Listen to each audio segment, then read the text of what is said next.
오늘 말씀은 그 앞에 12절부터 이제 선을 대한 의에 대한 그 얘기를 합니다. 또 13절부터 17절까지는 의를 위한 고난, 선을 행함으로 당하는 고난을 얘기를 합니다.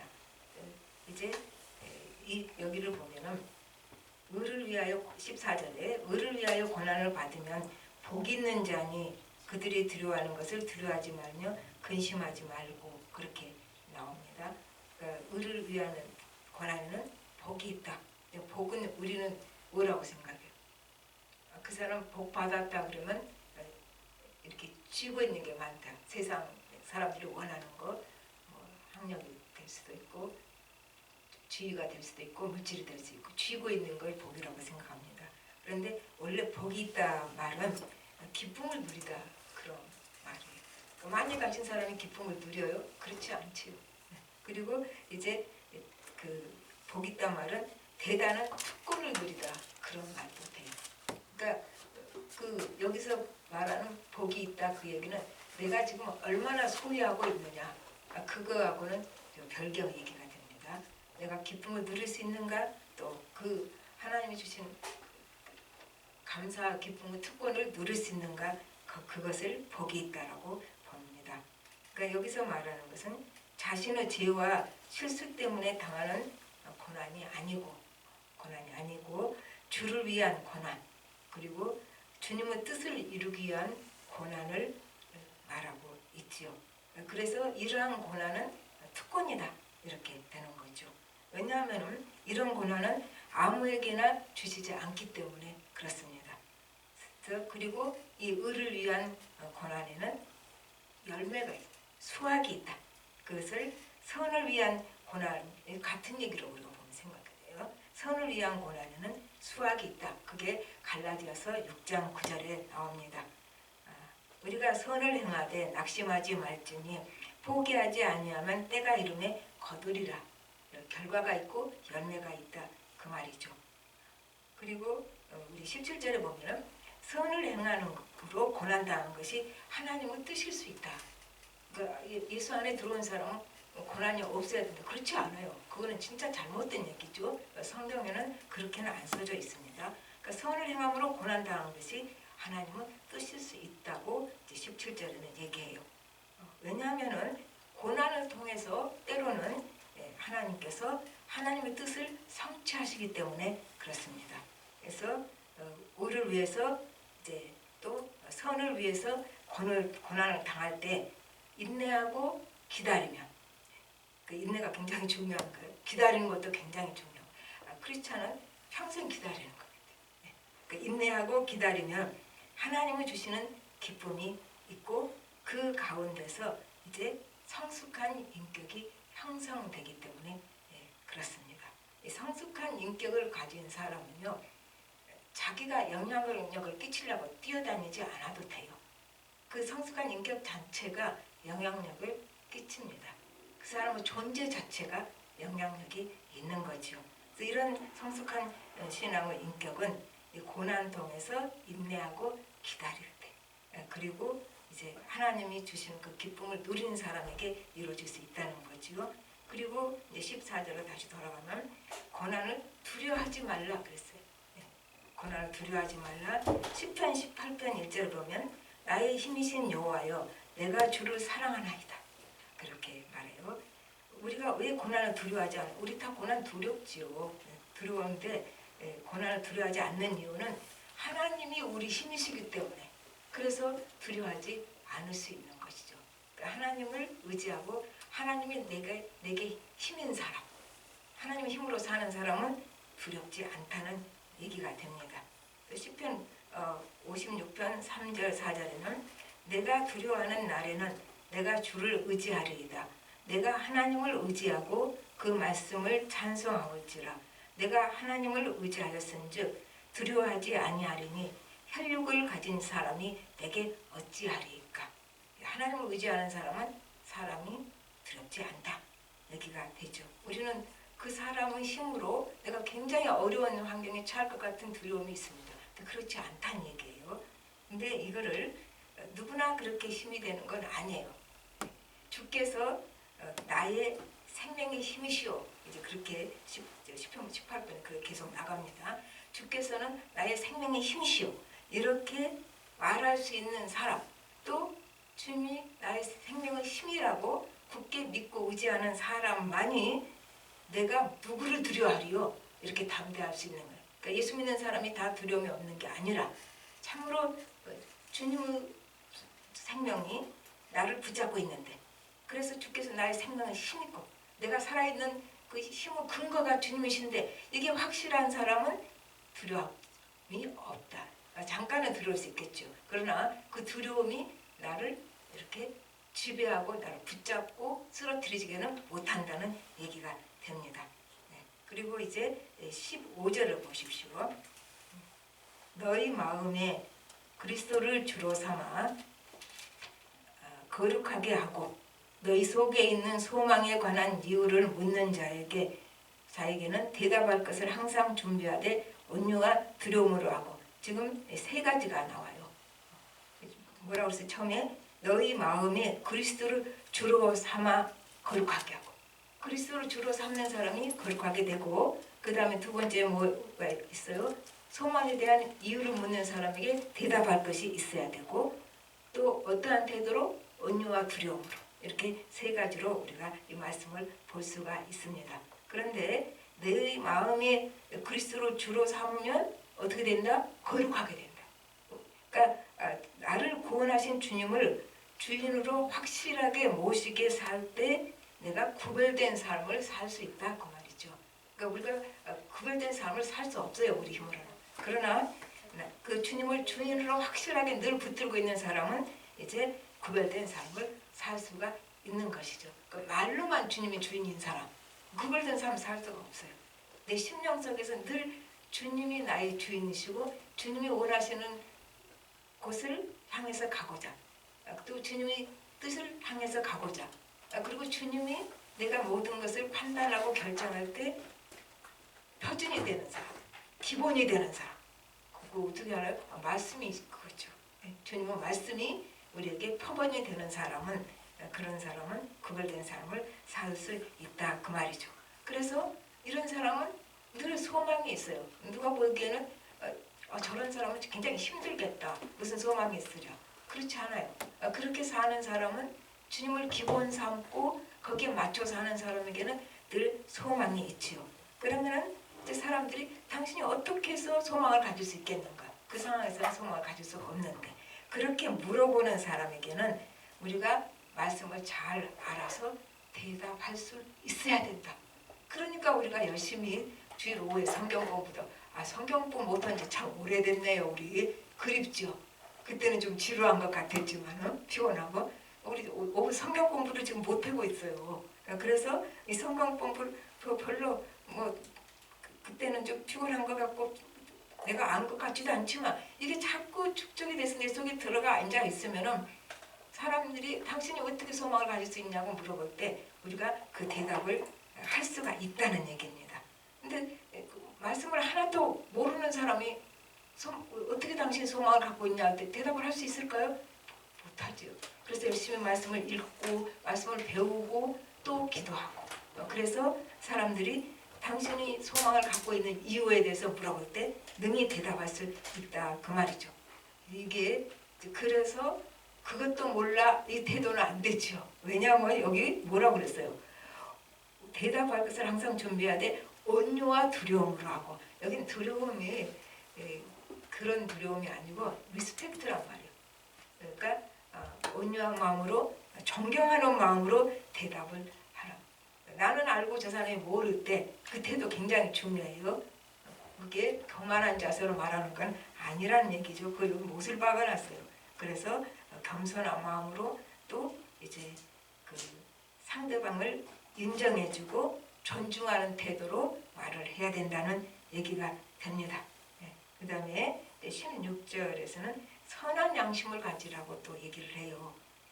그래서 부당한 형벌과 박해에 대한 가장 좋은 대항법, 크리스찬으로서 대항법, 그거는 이제 선한 양심과 선한 행동이, 자기가 선한 양심을 가지고 있고 선한 행동을 할 때 그게 최고 변론이 되는 것이지 똑같이 못해요. 나한테 악으로 됐을 때 내가 같이 악으로, 또 악으로 됐을 때 악으로, 그럼 어떻게 해요? 악순환이 이루어지죠. 그러니까 악이 점점 쌓여가는 거예요. 이거는 크리스찬이 악을 해결하는 방법은 아닙니다. 그렇기 때문에 이제 내가 악하게 형벌을 당할 때 대항하는 방법, 최상의 방법, 최상의 변론, 그거는 내가 선한 양심을 가지고 선하게 행동하는 것이다. 그 말이죠. 그게 이제 16절을 내가 풀어서 얘기를 했습니다. 근데 그렇게 할 때는 이제 어떻게 해요? 그 결과는 끝에 보십시오. 그 비방하는 일에 부끄러움을 당하게 하려 함이라. 나를 비방하고 괴롭힌 자들이 결국은 부끄러움을 당하도록 나는 더 선하게 행동해야 된다. 그 말입니다. 그래서 로마서 12장 20절에서는 내 원수가 줄이거든 먹이고 목마르거든 마시우라. 그리함으로 내가 숯불을 그 머리에 쌓아놓으리라. 얼굴이 뜨뜻하게 만들어라. 그 말이죠. 같이 악하게 나가지 말고 네가 선하게 나감으로써 그게 크리스찬의 악에 대한 그 승리의 방법이 그렇게 되는 것입니다. 그 다음에 18절부터 20절까지는 또 예수님께서 고난을 보여주시다는 것을 설명을 합니다. 이제 18절 한번 보여줄까요? 그리스도께서도 단번에 죄를 위하여 죽으사 의인으로서 불의한 자를 대신하셨으니 이는 우리를 하나님 앞으로 인도하려 하심이라. 육체로는 죽임을 당하시고 영으로는 살리심을 받으셨으니. 이게 굉장히 짧지만요. 맨 앞에 그리스도께서도 단번에 죄를 위하여 죽으사 의인으로서 불의한 자를 대신하셨으니 굉장히 짧죠. 이게 복음이잖아요. 그래서 짧지만 예수 그리스도의 십자가 의미를 요약해 주는 거죠. 그리고 또 아주 사실은 내용이 풍부해요. 다 들어가 있어요. 이 안에. 우리가 고난 주간에 이것이 우리 속에 박혀야 돼요. 그래서 이제 18절 그 족반에서는 그리스도께서 단번에 불의한 자를 대신하셨다. 단번은 단 한 번에 그 말이에요. Once for all. 모두를 위해서 단 한 번에 이제 죄 때문에 우리 모두가 포함돼서 죄 때문에 고통받는 세상의 모든 아픔을 스스로 짊어지셨다. 단번에 십자가의 죽으심으로.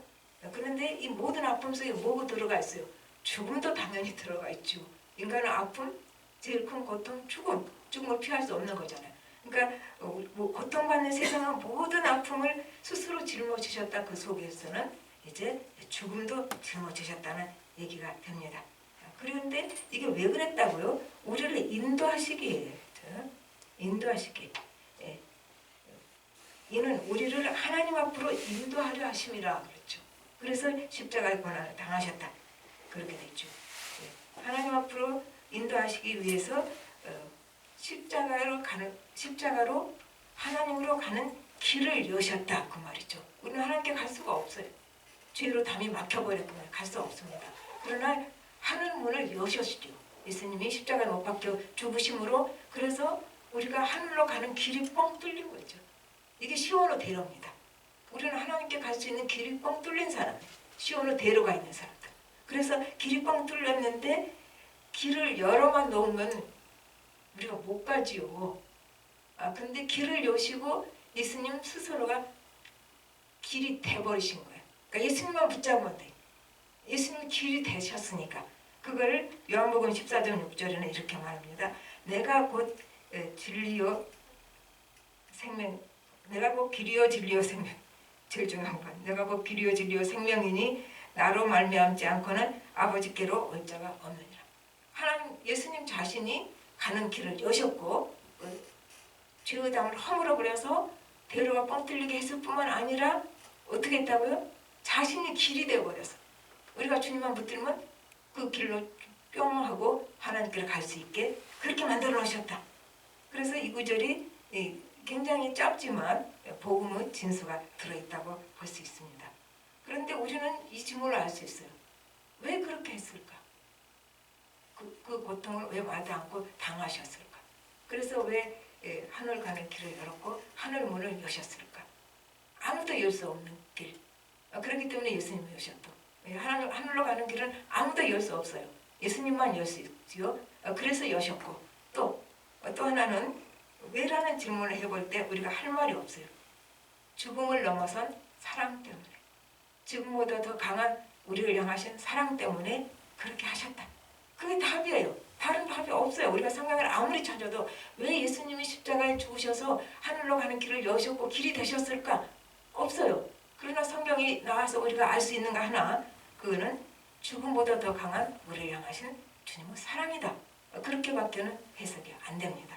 그래서 로마서 5장 8절에서는 우리가 아직 죄인 되었을 때 그리스도께서 우리를 위하여 죽으심으로 하나님께서 우리에게 대한 자신의 사랑을 확증하셨느니라 그랬잖아요. 십자가는 하나님 우리의 사랑을 확증한 사건이었다. 그렇기 때문에 주님의 죽으심은 왜라는 질문에 하나님은 사랑이었다고 밖에 해석을 할 수가 없습니다. 그 다음에 이제 또 영으로는 살림을 받으셨으니, 그래서 이건 좀 부활의 의미예요. 또 성령 위에서 살림을 받으셨으니 그렇게도 표현을 해요. 어쨌든 살림을 받으셨으니 부활은 주님이 죽으심으로 우리를 죄에서 해방시키는 대속의 사역을 완성하셨죠. 완수하시고 그리고 승리를 선포하셨죠. 그러니까 십자가는 죽음이지만 패배같이 보이지만 승리의 선포가 되어버린 거죠. 부활하심으로. 그래서 그 그리스도 부활은 그 십자가 사건이 주님의 승리임을 입증해 준 거예요. 부활하심으로써. 그리고 그 승리를 완성하기 위해서 이제 승천하시고 영광스럽게 되었다. 승천만 하신 것이 아니라 영광스럽게 되셨다. 이렇게 된 겁니다. 그리고 이제 19절은 19절이 좀 어려워요. 그가 또한 영으로 가서 옥에 있는 영들에게 선포하시니라. 이게 좀 어렵습니다. 근데 옥은 여긴 지옥이에요. 그러니까 이게 난해 구절이어서 뭐가 정답인지는 알 수 없지만 그래도 우리가 이제 여러 그 견해를 볼 때 조금 우리 마음에 이해가 되는 구절들은 있죠. 이거를 이렇게 얘기한 분들이 있어요. 그리스도 죽으심과 부활은 우주적인 사건이다. 그렇죠. 우주적인 사건이기 때문에 하늘과 땅과 이제 지옥에까지 주님의 승리가 선포되었다. 이렇게. 그러니까 지옥에까지 선포된 거죠. 우주적인 사건이니까. 그러면 불신앙으로 죽은 사람도 죽은 후에 구원받냐? 그런 의미는 아니고 불신앙으로 이제 지옥에 간 사람은 주님의 승리가 선포될 때 이제 심판의 선포가 되는 거죠. 그래서 살아생전에 우리는 그렇게 전도를 해야 된다고. 특별히 죽음을 앞둔 그 부모를 둔 자녀들이 예수 믿는 사람은 그냥 뭐 다 소용없이 그 부모님 예수 믿게 하려고 발버둥 못 치는 거죠. 죽음은 기회가 없다는 얘기예요. 그러나 여기서 지옥에까지 선포됐다. 그 말은 심판의 선포라고 할 수밖에 없는 거죠. 또 이제 그 20절을 하고 연결해서 지금 노아 얘기 나오죠. 이거를 이렇게도 해석을 해요. 노아 시대 빗대어서 이거를 비유적 상징적으로 이제 어려우니까 이렇게 이제 설명도 해봅니다. 예수 믿지 않고 지금도 옥에 갇혀 있는 사람들, 죽어 있는 자들에게는 예수님이 이제 우리를 도구 삼아서 성령으로 복음을 선포하신 주님의 사역이다. 예수 그리스도 사역이다. 이렇게 해석도 할 수 있어요. 근데 우리는 어떤 해석이 옳고 어쩌다고 우리는 알 수가 없는 거죠. 그러나 예수 안 믿는 사람이 옥에 갇혀 있는 거랑 같죠, 사실은. 그리고 그 영혼이 죽어 있는 거죠. 그러니까 그 사람들에게 우리가 주님의 도구가 되어서 성령으로 이제 복음을 선포할 수는 있는 거죠. 그거는 우리가 할 수, 이제 그렇게 해석을 받아들일 수는 있는 거죠. 그다음에 이제 21절에는 이제 또 세례가 나옵니다. 물은 예수 그리스도께서 부활하심으로 말미암아 이제 너희를 구원하는 편이 곧 세례라. 이는 육체의 더러운 것을 제하여 버림이 아니요 하나님을 향한 선한 양심의 강분이라. 그러니까 지금 세례를 어떻게 해요? 우리의 죄성이 다 떨어졌다는 얘기 하나도 없어요. 육체의 더러운 것을 제하여 버림이 아니라 이렇게 그래서 우리 재성이 다 떠났다는 것이 아니고 내가 그 과거에 붙들고 섬기고 있던 것에서 돌아서서 이제 하나님을 향해서 그 간절한 마음으로 나아가겠다는 결단이다. 이렇게 해석을 하면 좋습니다. 저는 그렇게 해석을 합니다. 하나님을 향해서 과거를 버리고 돌이켜서 하나님을 향해서 내가 간절한 마음으로 나아가겠다는 결단이지 내가 그렇게 됐다는 얘기는 아니다 얘기죠. 그리고 이제 이 세례는 골로새서 2장 12절에는 아주 정확하게 표현이 돼요. 너희가 세례로 그리스도와 함께 장사한 바 되고 또 죽은 자들 가운데서 그를 일으키신 하나님의 역사를 믿음으로 말미암아 그 안에서 함께 일으키심을 받았느니라. 우리가 이런 복을 받은 사람이에요. 세례는 그리스도와 함께 죽고 그리스도 부활의 생명에 연합해서 내가 그리스도 생명에 연합해서 그리고 내가 새로운 피조물이 되었다. 새로운 생명을 얻었다는 것을 공식적으로 선포하는 거죠. 그렇잖아. 사람들 앞에서 세례 받잖아. 그래서 공식적으로 공언하는 거, 고백하는 거. 그러니까 마치 결혼 서약과 같은 거라고 생각하면 됩니다. 이제 22절로 갑시다. 22절. 그는 하늘에 오르사 하나님 우편에 계시니 천사들과 권세들과 능력들이 그에게 복종하시니라. 이 우편은요 이렇게 해석을 합니다. 대권을 위임받는 것. 이게 이제 김서연 교수님이 항상 하시는 말씀은 우리가 예수님이 하나님 우편에 앉아 계신다는 것은 하나님의 대권을 위임받았다는 의미다. 그렇게 해석해 주셔요. 저는 그 해석을 항상 받아들입니다. 그래가지고 어떻게 됐어요? 하나님의 대권을 위임받았으니까 지금 여기 나오잖아요. 천사들과 권세들과 능력들이 그에게 복종하시니라. 왜 그래? 대권을 위임받아서 모든 피조물과 또 온 우주를 지배하시고 통치하신 분이 됐다. 예수님이. 그리고 로마서 8장에서는 그 통치하시는 분이 우리를 위해서도 기도하셔요. 이런 복을 우리가 받은 사람인데 우리가 자꾸 다른 복을 생각해요. 예수님이 대권을 받아서 우리를 다 통치하실 뿐만 아니라 그분이 대권자가 우리를 위해서 기도하신다. 하나님 예수님께서 우리를 위해서 지금 기도하고 계십니다. 우리가 그 기도로 이렇게 살아있는 거예요. 이제 말씀을 맺어봅시다. 주님이 십자가의 고난 속에서 우리를 구원하시려는 그 하나님의 뜻을 이루셨지요. 그리고 어떻게 해요? 영광을 받으셨죠.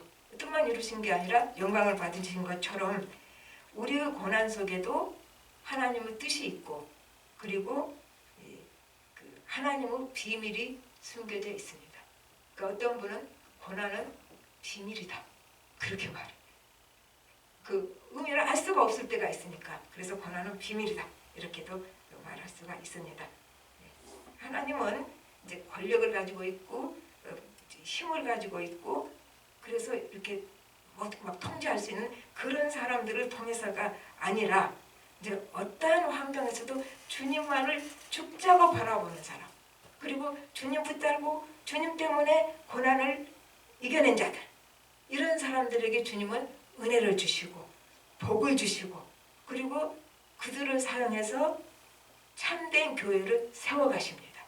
우리 모두가 그런 사람 됐으면 좋겠습니다. 그리고 또 교회를 세워가시고 주님 하나님의 역사는 무슨 역사예요? 생명의 역사예요. 하나님 역사는 늘 살리는 역사고 생명의 역사고 새로 일으키시는 역사예요. 그러니까 우리가 모자라도 우리가 그런 사람이 됐을 때 고난 가운데서 하나님만을 바라보고 하나님 때문에 내가 그 고난을 이겨내고 그렇게 가는 사람이라면은 내가 주님께 쓰임 받아서 참된 교회를 세워가는 자가 되고 내가 그 참된 교회의 일부가 되고 우리는 교회를 세워가기도 하고 교회 일부가 되기도 하고 그리고 어떻게 해요? 우리를 통해서 하나님이 생명의 역사를 이뤄가는 그런 사람이 되는 것이죠. 그래서 이제 우리를 위한 고난, 주를 위한 고난은 주님이 함께 하시고 또 은혜 주시고 뭐를 누릴 수 있어요? 아까 복 나왔죠? 기쁨을 누릴 수 있는 사람. 복이 뭐라고요? 기쁨을 누리는 사람. 기쁨을 누릴 수가 있는 것입니다. 그러므로 우리는 어떤 상황에서 지금 엉망진창에 모든 게 엉망진창이죠. 항상 그래왔지만 지금은 조금 더 엉망진창인 것 같아요. 우리가 하나님께 기대를 가지십시오. 모든 문제의 해답은 누구다? 예수 그리스도다. 그래서 우리는 하나님께 기대를 가지시고 또 주님이 나를 지금 우리는 하나님 붙들어야 한다고 그러잖아요. 주님 어디 계시는데? 주님은 이미 나를 붙들고 계시는 거예요. 근데 우리가 어떻게? 내가 자꾸 뿌리쳐요. 하나님은 항상 나랑 같이 계셔서 나를 붙들고 계셔요. 내가 뿌리치고 도망가도 그래도 붙들고 계셔. 그 하나님의 사랑이 우리를 눈물 나게 합니다. 내가 이렇게 도망가면은 가서 망해라. 그럴 법도 하는데 못 그러시는 거예요. 그냥 붙들고 계시는 거죠. 그래서 그 붙들고 계시는 하나님을 항상 주님은 붙들고 나 좀 붙잡아주세요 할 필요 없어요. 주님은 나를 붙들고 계시니까 우리가 할 일은 하나님 뿌리치지 말고 주님을 있는 힘을 당해서 붙드는 것입니다. 네, 다 같이 기도하겠습니다. 하나님 아버지 주님 은혜를 감사를 드립니다. 주님이 우리를 위해서 십자가에 못 박혀 죽으시고 우리를 위해서 당신을 주셨습니다. 아버지 하나님 사랑 때문에 우리를 자신을 주셨는데 우리는 지금 주님께 뭐 하고 있습니까? 우리도 우리 자신을 주님께 온전히 드릴 수 있고 내어 맡길 수 있게 해주시옵시고 주님의 그 십자가의 사랑을 생각한다면 우리가 무엇에 대해서 불평을 할 수가 있겠습니까? 그 주님의 사랑 때문에 우리 마음에 늘 감동이 있고 감격이 있고 기쁨이 있고 그 사랑이 우리를 이끌고 가시기 때문에 세상 끝날까지 함께 계시기 때문에 그 사랑을 주님의 사랑을 붙잡고 끝까지 나아가서 모두가 주님의 승리가 우리의 승리가 되게 하여 주시옵소서. 모든 말씀 예수님으로 기도합니다.